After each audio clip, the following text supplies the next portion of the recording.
In today's video, we are going to look at 3 of the main and most interesting rituals performed in traditional 𝗣𝗟𝗘𝗥𝗧 communities. I'm also going to mention the role of each ritual as well as the different steps the tribesmen went through to make sure that 𝗣𝗟𝗣𝗣𝗢 accepted their sacrifice. Having said that, before we get to that part of the video, I'd like you to subscribe to the channel if you haven't already and turn on the notification bell. If you love the video, I'd also like you to smash the like button and leave a comment below. These actions will help my channel grow and allow me to create more content in the future. Without further ado, let us skip to the main section of the video and look at the 3 most interesting rituals performed by traditional 𝗣𝗟𝗘𝗥𝗧 communities. Since lots of rituals in traditional 𝗣𝗟𝗘𝗥𝗧 communities took place at a mugumo tree, I think it's only fair that we start with the ritual that the tribe used to pick a mugumo tree they will use for sacrifices. Note though, all mugumo trees were believed to be sacred by the tribe. Only a few of them, however, were used as tribal shrines. So, with that in mind, the first thing you need to know is that every medicine person and seer in the traditional 𝗣𝗟𝗘𝗥𝗧 community had his or her special mugumo tree. In fact, one of the first things a medicine man did after getting initiated as a medicine man was to pick their own mugumo tree. Now, what about in cases when a mugumo tree fell due to natural causes such as old age? Well, in these cases, the council of elders led by the medicine man will usually assemble at the scene where the tree had fallen and sacrifice 1 ram and 1 male goat. They will eat 1/2 of the sacrifices and leave the other halves at the scene for 𝗣𝗟𝗣𝗣𝗢. 𝗣𝗣𝗣𝗢 is the Gikuyu name for God. Anyway, they will also pour fat from the ram's tail over the stump of the fallen tree in order to appease 𝗣𝗣𝗣𝗅 even further. At this point, it was then the turn of the medicine man to pick a new tree that would replace the one that had fallen. They will then offer another sacrifice at this new tree and ensure that the tree had been accepted by 𝗣𝗣𝗣𝗅. If for some reason the new tree turned out to be unacceptable, then they will usually simply have to pick a different one and repeat the whole process over again. If you'd like to know how the 𝗣𝗟𝗘𝗥𝗧 knew that their prayers had been answered or the step-by-step instructions of how they offered the sacrifice, then we'll be looking at all these details in the next ritual we're about to look at. Now that you know how traditional 𝗣𝗟𝗘𝗥𝗧 picked a mugumo tree, let's look at how they carried out rain-making rituals at these sites. Rain-making rituals need no introduction. However, for the sake of those who may be new to this term, rain-making rituals were simply rites carried out by traditional communities in an attempt to summon rain. This was usually done after long periods of droughts and famine. Anyway, with that in mind, to better understand how rain-making rituals went down in traditional 𝗣𝗟𝗘𝗥𝗧 communities, we'll need to start with the basics, such as who provided the sacrificial animal and the time for the communal sacrifice. In regards to who provided the sacrificial animal, well, that depended on the situation. If the rain-making ritual was a scheduled one, then the elders would usually pick the donor by rotation months in advance. It was always a great honor to be picked as a donor, and later in this video, we are going to look at the criteria used to determine if someone qualified to get picked as a donor. Anyway, if the rain-making ritual was an urgent and abrupt one, then the medicine man will be called in so he or she could decide who had been chosen by God to provide the sacrificial lamb. Now, in regards to the time the communal sacrifices took place, they usually take place at around 2 p.m. This time was perfect because it gave elders living too far from the shrine enough time to reach the spot. Now that we know who provided the sacrificial animal as well as the time for the communal sacrifice, let's fast forward to the day of the rain-making ritual. While heading toward the mugumo tree, the people would usually be led by a young boy and girl. The young boy and girl drove the ram in front of the tribesmen, and after reaching the shrine, everyone would go around the mugumo tree several times before the sacrifice process could officially begin. Another thing worth noting is that elders performed these sacrifices while facing Mount Kenya because they believed that was God's resting place. To better understand the relationship between the Agikuyu and Mount Kenya, kindly check out my video on the Kikuyu creation story and origin of death. Anyway, after going around the Mugumo tree, but before offering the sacrifice, the tribesmen as well as the two children who had led them will usually be ordered to retreat to a safe distance away from the shrine. The community's medicine man will then lift up the ram into a standing position on its hind legs while facing the Mugumo tree. This step was called Kurungamya Ngorima Mugumuine, and its role was to ceremonially show the sacrificial ram to the one true God. While still facing the tree and holding the ram into a standing position, the medicine man will then say and direct the following words to Ngai. Revered elder who lives on Mount Kenya, you who makes mountains tremble and rivers flood, we offer to you this sacrifice that you may bring us rain. People and children are crying, sheep, goats and cattle are crying. So Ngai, we beseech you with the fat and blood of this lamb that we are going to sacrifice to you today. After saying these words, the medicine man will then pour 1 gourd of sugarcane and 1 gourd of honey beer into the ground at the base of the Mugumo tree and call out the following words.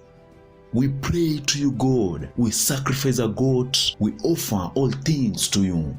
As you may have noticed from that quote, a goat has been mentioned instead of a ram. Well, that's because the traditional Agikuyu could use either male goats or rams for their sacrificial purposes. Anyway, as the medicine man was uttering all these words, senior elders will usually stand around the actual foot of the Mugumo tree, while the remaining junior elders will collect wood for the sacrificial fire, also known as Ichua fire in the native language. Once everything was all set and the shrine was ready, the sheep would then be suffocated by collapsing its muzzle, and as soon as it stopped moving, but before it was actually dead, its throat would then get pierced using the sacrificial knife, and the blood get collected in a half gourd the tribesmen called kinga. This blood would then get poured at the foot of the Mugumo tree. A point I'd like you to note here is that the animal could be strangled by anyone present at the ritual. The role did not appear to be the duty of only the medicine man or any particular elder present at the ritual. Anyway, after pouring the ram's blood on the foot of the Mugumo tree, the elders would then skin the right half of the body and cut it away. They would then wrap the left side with the extra skin and place it at the foot of the tree and leave it there. The tribesmen believed that this piece would be eaten by a wild cat or hyena that had been moved by Ngai to do so. Now, after setting down the left side of the ram, the elders would then light a fire a little distance away from the Mugumo tree, and this is where they would roast the remaining meat. An interesting fact you should know is that this new fire was usually supposed to be kindled by friction. Anyway, once the meat was sufficiently cooked, the elders would then share it among themselves, after which each elder would drink a horn of beer. They would then boil the ram's fat in the cooking pot they had brought with them, after which one of the elders would climb on the sacred tree and pour the entire liquid of fat on the stem of the Mugumo tree. The elders would also cut the ram's breast and hang it up in the tree. Another thing worth noting is that all bones had to be left at the site with the bone marrow still intact, and not a single piece of meat was supposed to be taken back to the villages. When they were done offering the sacrifice, the elders as well as the medicine man would then retrieve a short distance away from the Mugumo tree and chant the following words. We elders pray to you, God, that you may give us rain.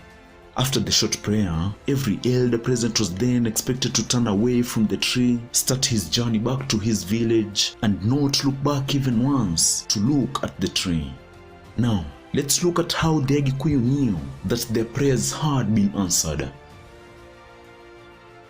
The next morning after the sacrifice, the first wife of each elder would go to the Mugumo tree and deposit at its foot offerings of various kinds of grains and uncooked bananas. If, however, they arrived at the scene and noticed that the sacrificial meat was still untouched, then they were supposed to retreat to some distance without depositing their offerings and send a message to their husbands saying that 𝗣𝗟𝗘𝗔𝗡 had refused their sacrifice. The elders will then assemble, send back their women with their offerings, summon the medicine man, get a fatter ram, and repeat the whole process over again as before. This time, however, they will also pray to 𝗣𝗟𝗘𝗔𝗡 and beg him not to refuse their sacrifice for a second time because they had brought a better ram.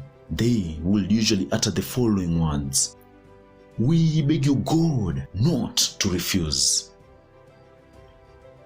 Just as before, their first wives will then come again the following morning, and if they found that the meat had been eaten, then they would leave their offerings at the scene and return to the villages chanting a poem of joy as they went.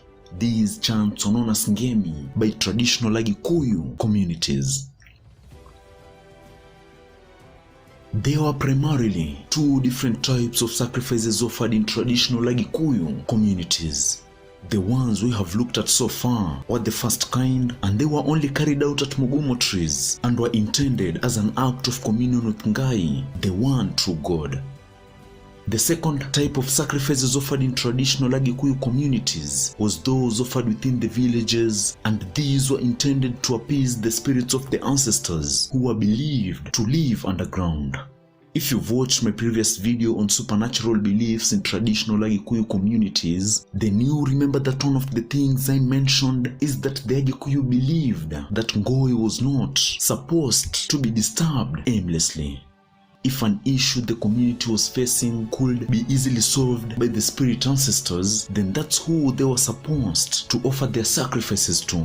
The tribesmen were only expected to call on God when all else had failed.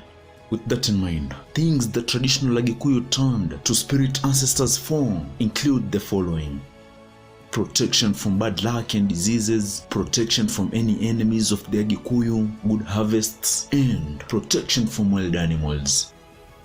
On the day before the sacrifice, the following things will be collected and get sent to the elder who would guide the sacrifice. These include the sacrificial ram, one small knife for skinning the sacrifice, one half gourd, one cooking pot, 2 gourds of sugarcane beer, and 2 gourds of honey beer. On the D-Day, the ram's life would be taken in the same way we have seen in rainmaking rituals at the mugumo tree.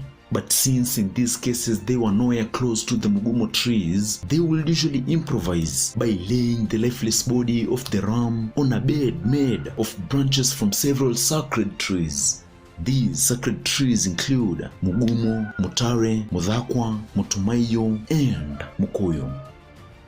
While laying on the branches, the ram will usually get split into 2, and one portion would get sacrificed to the spirit ancestors, while the second one was to be prepared on a fire next to the shrine so the tribe's elders could feast on it. Even more interesting, there was a specific way these elders were supposed to feast on their portion of the meat. They were supposed to cut 4 skewers from each branch of the sacred trees they were using, impale the pieces of meat on the skewers, and roast it on the fire. After they were done feasting, the elders will usually then take the skewers as well as the branches on which the meat was resting and burn it all on the same day in the fire that had been used to cook their meal. Everything had to be burnt to ashes, and to complete the sacrifice ritual, the elders will then come to the spot early the next morning before sunrise and pour the 4 gourds of sugarcane beer and honey beer over the ashes while thanking the spirit ancestors in advance for listening to their needs. Another fact worth noting is that these sacrifice rituals to spirit ancestors generally took place at around 9 AM. That's it for today. If you like the content, kindly do not forget to smash the like button below. This will help the channel grow and allow me to make more videos in the future. Also, if you have a topic you think I should cover, do not hesitate to leave a comment below. Thank you and see you again next week.